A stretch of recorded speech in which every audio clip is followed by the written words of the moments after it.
Imagine you have this roommate. You decide to go out of town for a long weekend, right? All right. And while you're gone, they decide to throw just a massive blowout house party. I'm talking hundreds of people. Oh, wow. A total disaster waiting to happen. Exactly. Yeah. And they charge a cover at the door. They're selling expensive drinks out of your kitchen, and they are just, raking in cash. And they pocket all of it, I assume. Every single cent. Oh.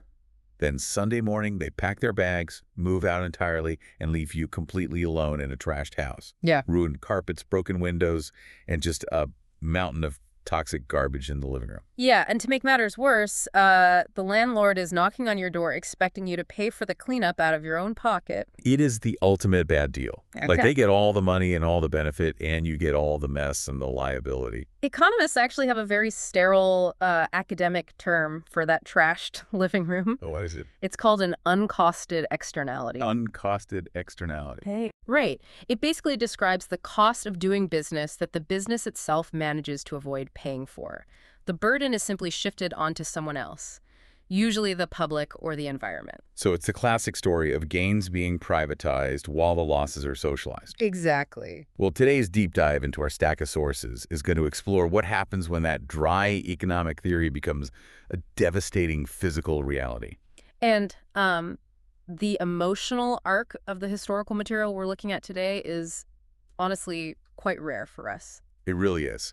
We're actually going to start with a monumental, undeniable win. Yeah, a community that saw the trashed living room coming and managed to stop the party before the first guest even arrived. But we also have to look at the other side of the coin, like a harm that is still unfolding right now. Right. We are tracing two very different endings to the exact same story of industrial extraction. And both of these endings happened on the exact same island, which is Puerto Rico. And, this matters so much for you listening, regardless of where you live or what your local economy looks like, because the material in front of us is honestly a masterclass in grassroots community power.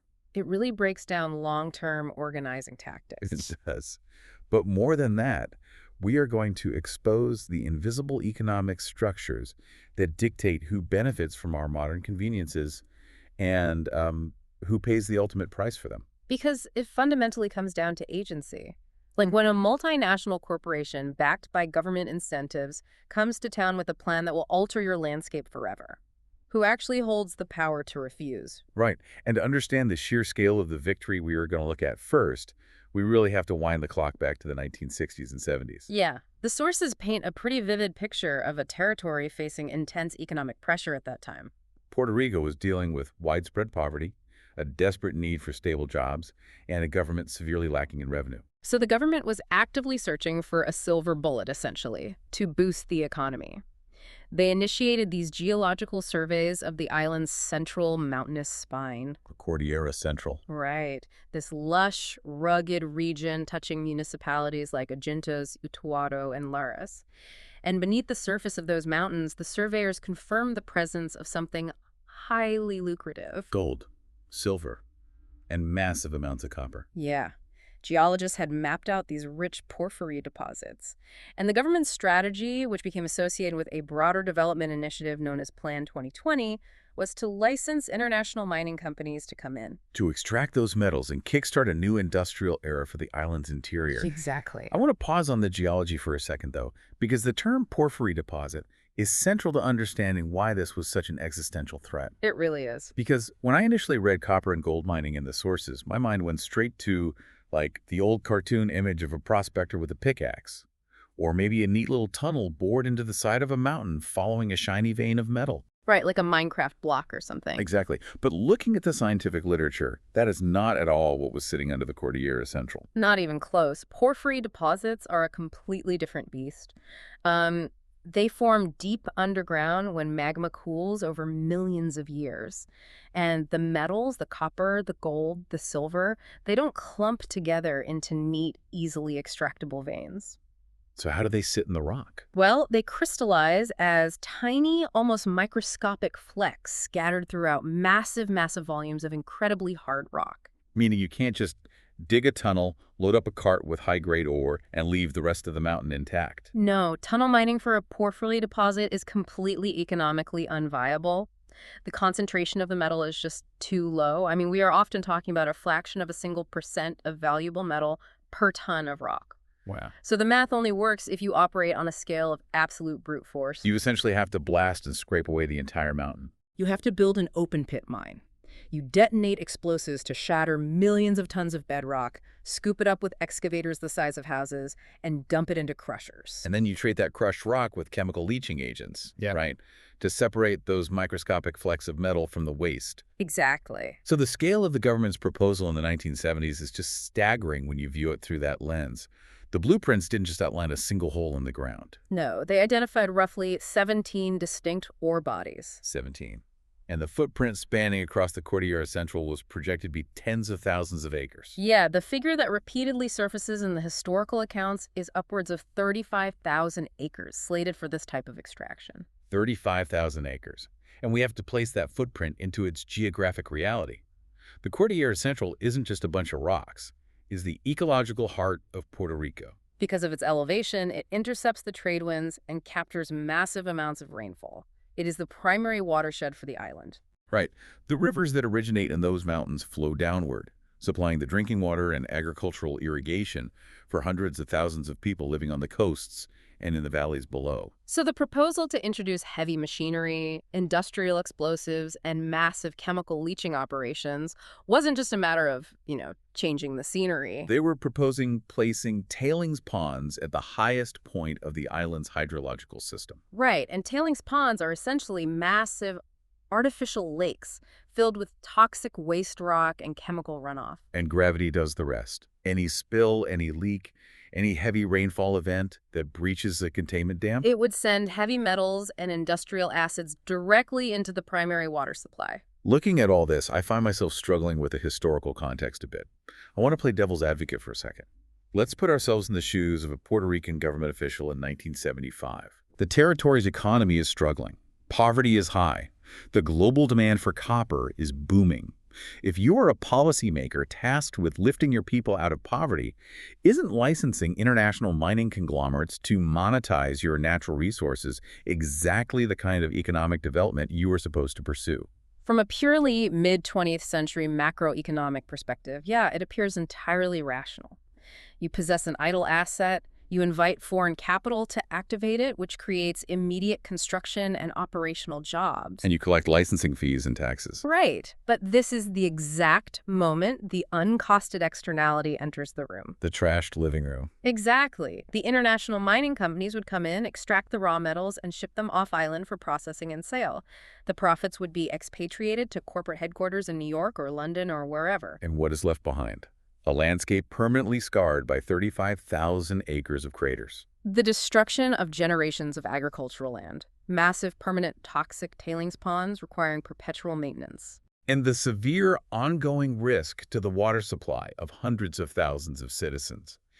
And those liabilities are left entirely to the local population. The losses are socialized, so the gains can be privatized. The long-term public health and environmental cleanup costs would completely eclipse whatever temporary boost the local economy received from a few years of mining wages. Absolutely. But the government and the international corporations held all the institutional power, the capital, and the legal authority. While the communities living in the Cordillera Central had virtually none of that. None. Which makes the fact that this mine was never built almost impossible to believe. Like, how does a rural working-class mountain community with no money and no political leverage stop an international industrial juggernaut backed by their own government? They did it by fundamentally redefining the battlefield. They bypassed the traditional halls of power entirely. They started organizing around a kitchen table. Yeah. The origin story in our sources centers on the year 1980 in the mountain town of Adjuntas. Two local residents, Tinti de Diaz, who was a school teacher, and Alexis Masol Gonzalez, a civil engineer, founded a grassroots community group. Casa Pueblo. Casa Pueblo. And the playbook they developed over the next 15 years is just one of the most remarkable examples of civic endurance you will ever study. It really is. They recognized early on that mere protest like just holding signs and shouting outside government buildings wasn't going to be enough to stop an economic machine of this magnitude. Right, and I was really struck by their tactical patience. If you walk up to a local coffee farmer in 1980 and start lecturing them about porphyry deposits or hydrological disruption gradients. Their eyes are going to glaze over. Exactly, it's too abstract. Yeah. So Tinty and Alexis understood that scientific data is useless if the community doesn't understand what it means for their daily lives. So they took on the painstaking work of translating complex geology into tangible stakes. Yeah. They explained that an open-pit mine meant the soil you farm would be blown into the air. It meant the river you use to water your crops would run thick with chemical runoff. They made the threat intensely local and deeply personal. And they built an incredibly unusual coalition. They didn't just recruit typical environmentalists, they brought in university scientists to provide rigorous data that the government couldn't dismiss. They engaged local churches to lend moral authority to the cause. And crucially, they brought in artists and musicians to capture the cultural imagination. Tying the preservation of the mountain to what it meant to be Puerto Rican. Exactly. They fused the ecological defense of the land with the cultural identity of the people. But the most brilliant strategic move Casa Pueblo made was addressing their own vulnerability. Funding. This might be my favorite detail in the entire deep dive. Well, To sustain a fight against multinational corporations over a decade and a half, you need resources. You need money to travel, to print materials, to organize. And most nonprofits rely on government grants or large philanthropic foundations. But Casa Pueblo refused to take that route. Because they feel that external funding could be pulled if political pressure was applied to the donors. They needed absolute financial independence to maintain their political independence. So they looked around at what the mountain already provided. They started roasting and selling their own coffee. The Madre Isla coffee brand. It is such an elegant solution. It's literally funding a revolution through agriculture. Every single bag of coffee they sold generated revenue to sustain the organizing. But on a deeper level, it was a living proof of concept. Right. The mining companies were arguing that the only way to extract economic value from the Cordillera Central was to blow it up. And Casa Pueblo was proving, dollar by dollar, that the mountain could generate sustainable, circular economic value while remaining completely intact. That is the crux of their victory. They didn't just say no to the mine, they said yes to an alternative economic model. They demonstrated that a community could create and capture its own wealth without relying on an extractive multinational corporation.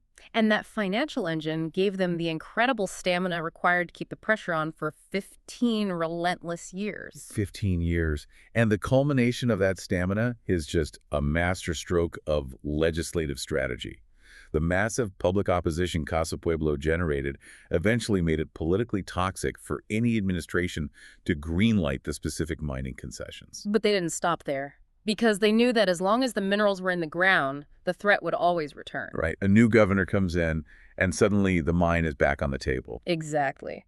So they aimed for the root of the issue. Casa Pueblo and their allies successfully lobbied to amend Puerto Rico's mining law, specifically focusing on Title 28.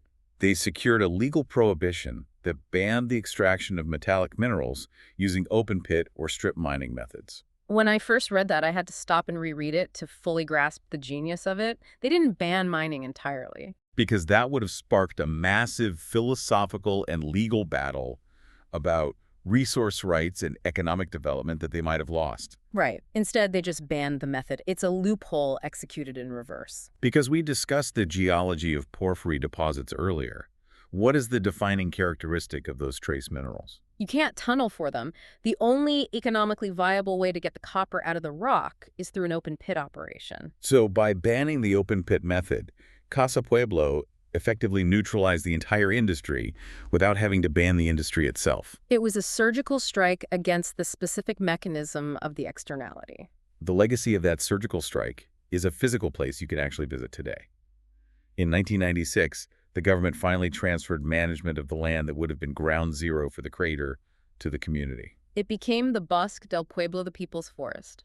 It's a 748-acre protected ecological reserve. And it was a groundbreaking arrangement. The first time the Puerto Rican government entrusted the management of a state forest directly to a community organization. And the global community recognized the sheer magnitude of this achievement. In 2002, Alexis Masol Gonzalez was awarded the Goldman Environmental Prize. which is widely considered the Nobel Prize for grassroots environmental activism. It's a huge deal. Now, a story like that usually ends with a fade to black, right? With the heroes resting on their laurels. But Casa Pueblo's story doesn't end in 1996 or 2002. No, they took the organizational muscle they built fighting the mine and applied it to modern survival. Look at what happened in 2017 when Hurricane Maria devastated the island.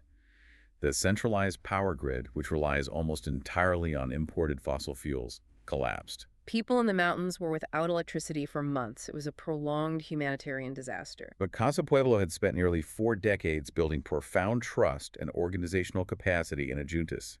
They looked at the fragile, centralized fossil fuel grid and identified it as just another form of extraction. Another dependency that left the community vulnerable, so they launched what they call an energy insurrection. I love that phrase. They began aggressively wiring their town with solar power. They installed solar arrays on their own headquarters, on the local radio station they run, on local businesses, on homes. The community that refused to let their mountain be mined in the 1980s refused to be left in the dark by a failing grid in 2017. They bypassed the broken system and generated their own power from the sun. It's incredible. The first half of our deep dive is a profound proof of concept. It proves that a community can organize, educate itself, fund itself, and beat the privatized gains, socialized losses machine. It demonstrates that an externality is not a law of physics. It is a policy choice. And if a community can wield enough unified structural power, they can force the policy to change. I am struck, though, by how Casa Pueblo survived the failing power grid by generating their own electricity. But that was one town. Right. When you zoom out and look at the rest of Puerto Rico in the early 2000s, avoiding the uncosted externality was a luxury you could only afford if you didn't desperately need what the corporations were selling. And in 2002, the rest of the island desperately needed power. Which brings us to the second ending of the extraction story. We are leaving the lush mountains of the Cordillera Central and traveling south down to the coast to the municipality of Guayama. Here, the exact same economic logic played out, but the community is still living with the devastating consequences today. The timeline is painfully ironic. In 2002, the very same year, Alexis from Casa Pueblo is accepting a global environmental prize for stopping the mine.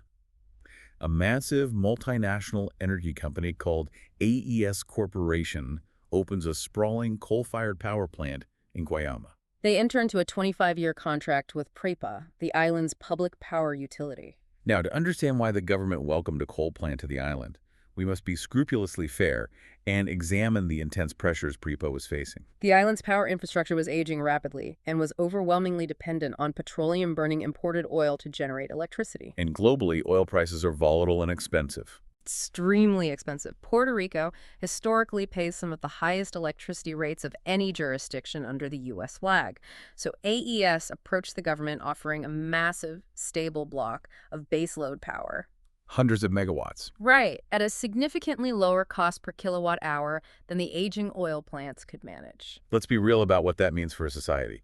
You cannot run modern hospitals, schools, manufacturing facilities, or even keep the food in your refrigerator cold on good intention. Exactly. For a territory struggling economically, the promise of cheaper, reliable electricity, combined with hundreds of actual construction and operational jobs in a region that desperately needed them, that is a massive, tangible lifeline. From a sheer energy economic standpoint, signing that contract was a highly rational decision for a utility desperate to lower costs and maintain the grid. But just like the proposed open-pit mine, generating hundreds of megawatts of cheap power from coal produces a massive, unavoidable physical byproduct. The externality made physical. When you combust thousands of tons of coal to boil water and spin turbines, the energy goes out onto the grid, but the solid waste remains behind. We are talking about coal combustion residuals, or CCR. The sheer volume of waste generated by this single facility in Guayama is difficult to conceptualize. The sources indicate that the plant produces on the order of 600 tons of coal ash every single day. 600 tons daily. It is an astronomical accumulation of industrial waste. And we need to be very clear about the chemical reality of this ash. When I hear ash, my mind goes to the fluffy gray dust left at the bottom of a campfire or a barbecue grill. But that is not what this is, not at all. Coal, as it sits in the ground, naturally contains trace amounts of various heavy metals. Right. When you incinerate that coal at extremely high temperatures, the carbon burns off to create energy, but the heavy metals do not burn, they remain. And because the volume of the material has shrunk, those metals become highly concentrated in the resulting ash. We are talking about a concentrated dust containing elements like arsenic, lead, mercury, chromium, selenium, boron, and molybdenum. These are highly toxic substances. And ironically, modern environmental regulations on air quality actually make the solid waste more dangerous. How does that work? Well, modern coal plants use scrubbers in their smokestacks to capture the fly ash before it enters the atmosphere. That is great for the air, but it means all those captured toxins are now trapped in the solid ash that drops to the floor of the plant. Oh, wow. So you are generating 600 tons of heavy metal-laced dust every day. What do you do with it? Where does it go? The standard protocol for this kind of industrial waste involves highly specialized, heavily lined landfills designed to ensure that those metals can never leach down into the groundwater. But that is not what AES did in Puerto Rico for many years. Instead of treating it as a hazardous liability requiring expensive long-term storage, they rebranded it. They marketed the coal ash under the trade name Agramax. Agramax. It sounds like a fertilizer or a heavy-duty construction adhesive. Yeah. They classified it as a beneficial use product, selling it or giving it away as cheap aggregated structural fill. It was distributed across southeastern Puerto Rico. Developers used it to level ground for housing subdivisions, to build up roadbeds, and to fill in low-lying areas. They took 600 tons a day of concentrated toxic byproduct and simply spread it across the landscape of the neighboring communities. Our sources note they even attempted to export shiploads of it to the Dominican Republic. Which triggered a major diplomatic incident when the Dominican government realized what the material actually was and demanded it stop. But domestically, the ash was widely dispersed. And this brings us to the stark demographic reality of the uncosted externality. The communities most directly impacted, the people living in Guayama and the neighboring municipality of Salinas, whose homes were built near the plant and on top of these ash fill sites, are disproportionately poor, working class, and substantially Afro-Puerto Rican. The entire island gets the benefit of slightly cheaper electricity. The corporate entity secures the profit. But the physical, toxic waste of that transaction is geographically concentrated in communities that possess the least political and economic power to fight back. It is the textbook definition of environmental injustice. And the consequences of living in such close proximity to that volume of coal ash lead us to the most difficult and highly contested portion of our sources. The public health impacts. Right. And we have to handle this very carefully, relying strictly on the documented facts. Of course. The people living in Guayama and Salinas have reported for years severe health crises in their neighborhoods. They are reporting elevated rates of cancers, severe respiratory diseases like asthma, skin conditions, and other illnesses. They're watching their family members and neighbors fall ill at rates they believe are highly abnormal. And we must honor that lived experience. It is profound and it is real. The environmental data also presents a deeply concerning picture.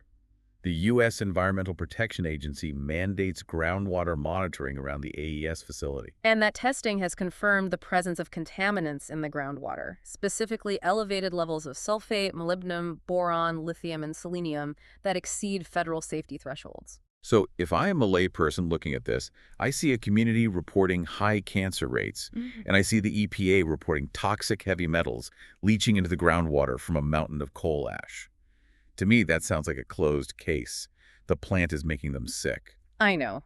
But reading the scientific literature asserting that as a medical fact is incredibly complicated, isn't it? It is the hardest thing to prove in environmental science.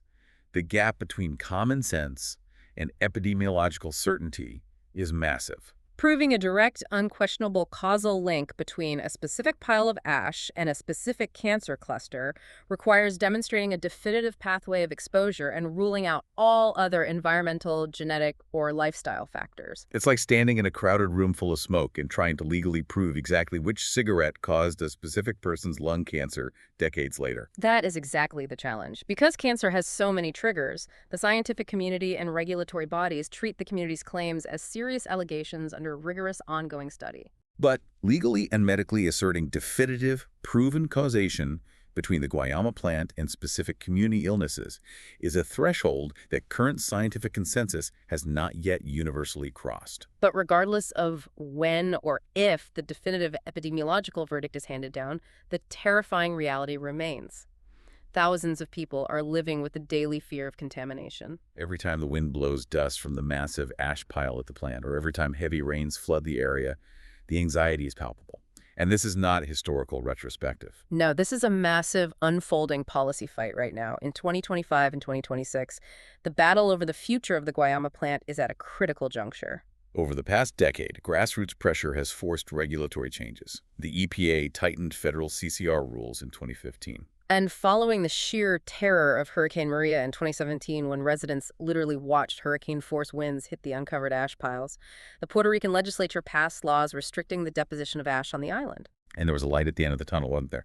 The AES contract with the utility was scheduled to end in late 2027, and Puerto Rico had passed mandates requiring a transition away from coal by 2028. There was a hard deadline approaching, but we returned to the structural vulnerability of the grid. The island's power infrastructure is still incredibly fragile. The transition to robust, utility-scale renewable energy hasn't happened fast enough. Which brings us to the recent, highly controversial pivot. The administration of Governor Jennifer Gonzalez Colon has supported legislative moves to essentially delay those renewable mandates and extend the operational life of the Guayama coal plant. They are looking at extending it potentially out to 2032 or even 2035. Wow. The argument from the administration and the utility is stark. If you pull several hundred megawatts of reliable baseload power off an already teetering grid without a one-to-one replacement ready to go, the grid will collapse. You will have rolling blackouts. And blackouts are not just inconvenient, they are deadly. Without power, medical equipment fails, refrigeration for medication fails, and people suffer in extreme heat. It is an agonizing paradox. To save the island from deadly blackouts, the government believes it has no choice but to force the coastal communities of Guayama and Salinas to continue bearing the daily burden of 600 tons of toxic ash for another decade. They are structurally trapped into subsidizing the island's electricity with their own environment. The necessity of the power completely overrides the local cost of the byproduct. We've looked at the massive craters of an open-pit mine that were stopped and the massive piles of coal ash that weren't. But looking at the sources covering the island's broader economic history, I'm struck by how much of this extraction doesn't leave a visible scar on the landscape at all. Right. It seems like the tax code has facilitated just as much physical damage as any bulldozer. That is a brilliant observation. Extraction doesn't always announce itself with smokestacks and explosives. Sometimes it operates entirely invisibly, written into the boring bureaucratic text of federal tax policy. I am looking specifically at a piece of legislation from 1976, Section 936 of the U.S. Internal Revenue Code. On paper, it just looks like a standard, dry, federal tax incentive to promote manufacturing. I struggle to understand how a tax loophole physically poisoned the groundwater. How did that causality work? Well, Section 936 was a phenomenally powerful financial mechanism. It essentially allowed mainland U.S. corporations to set up manufacturing operations in Puerto Rico and repatriate the profits generated there back to the mainland completely free of federal corporate income tax. So if I am a massive pharmaceutical giant headquartered in New Jersey and I build a pill factory in Puerto Rico, I pay zero federal taxes on the billions of dollars that factory earned. Correct. It was the ultimate corporate shelter. And it was wildly successful at its stated goal. It transformed Puerto Rico's economy almost overnight, drawing a massive influx of heavy manufacturing. Specifically, the pharmaceutical, chemical, and electronics industries. And those specific industries are the key to understanding the physical toll. Pharmaceutical manufacturing is not just assembling parts on a conveyor belt. It is incredibly chemical intensive. And more importantly, it is incredibly thirsty. Making medication requires astronomical volumes of highly purified water. Which dictates where these companies decided to build their factories. They didn't just scatter randomly across the island. They clustered heavily along the northern coast. Why there specifically? Because beneath the northern coast of Puerto Rico lies one of the most vital geological formations on the island, the karst aquifers. Reading about the karst geology, I found myself trying to picture what that actually looks like underground. Normally think of an aquifer as a giant underground lake, just a big cavern full of water. But the science describes it very differently. It sounds less like an empty cave and more like a vast network of limestone. Limestone is highly soluble, right? Exactly. Over millions of years, slightly acidic rainfall dissolves the rock, creating a complex underground architecture of sinkholes, fissures, vertical shafts, and subterranean rivers. Oh, so it's like a hard, rocky sponge, a massive geological sponge holding the island's fresh water. That is the perfect way to visualize it. The karst aquifer is a highly porous, deeply interconnected sponge, and these massive, thirsty pharmaceutical plants sunk their wells directly into it. Over the decades of the Section 936 era, these industrial operations accounted for a massive percentage of all the groundwater withdrawn on the island. They were pumping millions of gallons out of the sponge to run their processes. Pulling the water out is extraction in its purest form, but the darker half of the equation is what they were putting back into the sponge. The manufacturing of pharmaceuticals and electronics requires the heavy use of industrial solvents. We are talking about volatile organic compounds with names like trichloroethylene TCE and tetrachloroethene PCE. These are incredibly harsh degreasers and chemical precursors. And over the decades, whether through accidental spills, slow leaks from underground storage tanks, or in some historical cases, incredibly poor disposal practices, those toxic solvents seeped into the ground. And because the karst limestone is so porous, because it acts like a sponge, the chemicals didn't just stay in the dirt, they leached rapidly downward directly into the water table. Plumes of toxic chemicals spread through the underground rivers, contaminating the very water supply the island depends on. And this is where the genius of the Section 936 tax code becomes horrifying. The financial wealth generated by those chemicals, the billions in tax-free profits, was legally and efficiently extracted back to the mainland United States. But the heavy metals, the TCE, the PCE, the physical byproduct of generating that wealth stayed trapped in the limestone sponge. The wealth is repatriated, the contamination is localized. It is the exact same dynamic as the proposed copper mine, it just executed via tax accounting instead of explosives. And the legacy of that invisible extraction is still requiring massive public intervention today.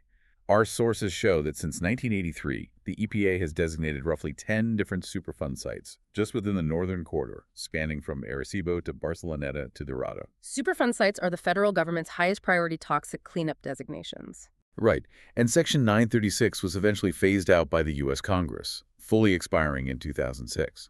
When the tax breaks vanished, many of those corporations packed up their operations and left the island to seek cheaper labor or better tax havens elsewhere. But the poisoned aquifers remained. The public liability of filtering toxic solvents out of the drinking water supply was left behind to be managed and paid for over decades. It's deeply unsettling when you lay these three stories out side by side: the mountains of Adjuntas, the coal ash of Guayama, and the poisoned aquifers of the northern coast. It demands that we answer the central question posed by this deep dive. Why did the mountain community win, while the coastal and northern communities continue to suffer the consequences? What are the actual mechanics of a successful refusal? If we break down the tactical and structural differences, two massive disparities emerge. The first is the sheer impact of timing and visibility. Let's look at timing. Casa Pueblo launched their 15-year war against a theoretical threat. They were fighting a set of blueprints. The momentum of an industry that does not yet exist is far easier to halt than the momentum of an industry that is fully operational. Casa Pueblo prevented the capital from being deployed. Whereas in Guayama, the community is fighting a multi-million-dollar facility that is already built, already employing workers, and actively providing a vital service to a failing grid. Dislodging an entrenched economic reality is exponentially harder than blocking a proposed one. And the visibility aspect plays perfectly into how human psychology works. An open-pit mine stripping away the central mountain range is a visceral, unmistakable threat. You can stand in the town square of Adjuntas, point to the peaks, and say, they're going to blow that up. It evokes an immediate, passionate defense. But compare that to the invisible extraction. Coal ash doesn't look like a weapon, it just looks like gray dirt. When it gets mixed into the soil under a new housing development, it disappears from view. And the groundwater contamination in the karst aquifer is entirely subterranean. You cannot see a plume of TCE moving through the limestone. It is entirely invisible until 20 years later when a cluster of rare cancers appears or a well water test comes back toxic.